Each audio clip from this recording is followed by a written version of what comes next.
Second PU ಪರೀಕ್ಷೆ ಬರೆಯಲು ತೆರಳುತ್ತಿದ್ದ ವಿದ್ಯಾರ್ಥಿನಿಗೆ ನಿಲ್ದಾಣದಲ್ಲಿ ಸರ್ಕಾರಿ ಬಸ್ ನಿಲ್ಲಿಸದೆ ಹೋಗಿದ್ದಕ್ಕೆ ಡ್ರೈವರ್ ಹಾಗೂ ಕಂಡಕ್ಟರ್ನನ್ನ ಅಮಾನತು ಮಾಡಲಾಗಿದೆ.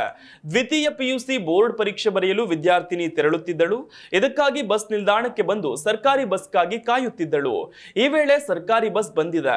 ಆದ್ರೆ ವಿದ್ಯಾರ್ಥಿನಿಯನ್ನ ನೋಡಿಯೂ ಕೂಡ ಡ್ರೈವರ್ ನಿಲ್ಲಿಸದೆ ಬಸ್ ಅನ್ನು ಒಂದೇ ವೇಗದಲ್ಲೇ ಚಾಲನೆ ಮಾಡಿಕೊಂಡು ಹೋಗಿದ್ದಾನೆ. ಬೋರ್ಡ್ ಪರೀಕ್ಷೆ ಇರೋ ಕಾರಣದಿಂದಾಗಿ ಬಸ್ ಮಿಸ್ ಆಗತ್ತಿ ಅಂತ ವಿದ್ಯಾರ್ಥಿನಿ ಬಸ್ ಹಿಂದೆಯೇ ಜೀವದ ಹಂಗು ತೊರೆದು ಓಡಿದ್ದಾಳೆ. ಬಳಿಕ ಸ್ವಲ್ಪ ದೂರ ಹೋದ ಬಳಿಕ ಬಸ್ ನಿಲ್ಲಿಸಿದ್ದು ವಿದ್ಯಾರ್ಥಿನಿ ಬಸ್ ಸೇರಿ ಹೊರಟಿದ್ದಾಳೆ. ಈ ಘಟನೆಯು ತಮಿಳುನಾಡಿನ ವಾಣಿಯಂಬಾಡಿ ಪಟ್ಟಣದ ಕೊತ್ತಕೋಟೈ ಬಸ್ ನಿಲ್ದಾಣದಲ್ಲಿ ನಡೆದಿದೆ. ಈ ವಿಡಿಯೋವನ್ನ ಬಸ್ ನಿಲ್ದಾಣದ ಬಳಿ ನಿಂತಿದ್ದ ಬೈಕ್ ಸವಾರನೊಬ್ಬ ಸೆರೆ ಹಿಡಿದಿದ್ದು ವೈರಲ್ ಆಗಿದೆ. ವಿಡಿಯೋ ನೋಡಿದ ನೆಟ್ಟಿಗರು ಡ್ರೈವರ್ ನಡೆಗೆ ಆಕ್ರೋಶ ಹೊರಹಾಕಿದ್ದಾರೆ. ಇನ್ನು ಈ ಘಟನೆಗೆ ಪ್ರತಿಕ್ರಿಯಿಸಿರುವ ತಮಿಳುನಾಡು ಸಾರಿಗೆ ಇಲಾಖೆ ಅಧಿಕಾರಿಗಳು ಕೂಡಲೇ ಚಾಲಕ ಹಾಗೂ ಕಂಡಕ್ಟರ್ನನ್ನ ತೆಗೆದು ಹಾಕಲಾಗಿದೆ ಅಂತ ಹೇಳಿದ್ದಾರೆ.